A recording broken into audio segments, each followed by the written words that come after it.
Hi friends, అందరికీ నమస్కారం. ఎలా ఉన్నారు ఫ్రెండ్స్? అందరూ బాగున్నారా? నేను కూడా బాగానే ఉన్నాను ఫ్రెండ్స్. ఈరోజు మన వీడియో ఏంటంటే, మీ ముందుకి అందరికీ ఉపయోగపడే కొన్ని చాలా మంచి టిప్స్తో మీ ముందుకు వచ్చేసాను. అవి ఏంటంటే, పనసపండు తొనలు తీసే ముందు మన చేతులకు నూనె రాసుకోవాలి. అలాగే చాకు అయినా, కత్తి అయినా, కత్తిపీటకైనా దేనికైనా సరే జిగురు అంటకుండా ఉండాలంటే కొంచెం ఆయిల్ రాయాలి ముందు, కోసే ముందు. అందులో నుంచి జిడ్డు గారి పాలు కారుతూ ఉంటుంది కదా, చేతులకు కూడా అవ్వదు.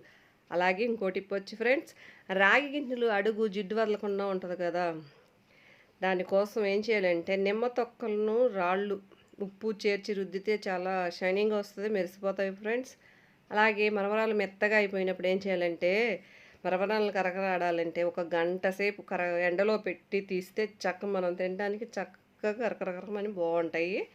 అలాగే కూరల్లో కొంచెం రోజ్ వాటర్ కలిపినట్లయితే గదంతా మంచి స్మెల్ వస్తుంది. మనం తినేసిన తర్వాత రూమ్ అంతా కూర స్మెల్ రాకుండా రోజ్ వాటర్ వేస్తే చాలా మంచి స్మెల్ వస్తుంది. 1-2 డ్రాప్స్ మాత్రమే వేయండి.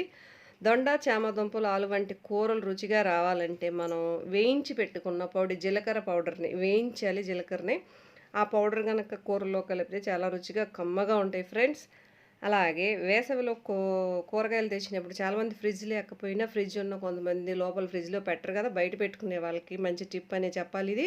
ఏం చేయాలంటే త్వరగా కూరగాయలు పాడవకుండా ఉండాలి, వడిలిపోకుండా ఉండాలంటే తడి వస్త్రంలో క్లాత్లో చుట్టి అప్పుడప్పుడు నీళ్లు జల్లుతూ ఉంటే వారం రోజుల పాటు కూరగాయలు తాజాగా ఉంటాయి ఫ్రెండ్స్. ట్రై చేయండి, చాలా మంచి టిప్ ఇది.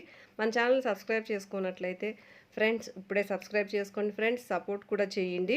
మంచి టిప్స్ ఉన్నాయి మన ఛానల్లో. అలాగే గ్యాస్ స్టవ్ కొత్తదానిలా మెరవాలంటే ఏం చేయాలంటే ఫ్రెండ్స్, నిమ్మకాయ డొప్పలను ఉడికించి ఆ నీటిని స్పాంజీలో ముంచి మన స్టవ్ని క్లీన్ చేసుకుంటే తళతళమని భలే ఉంటుంది.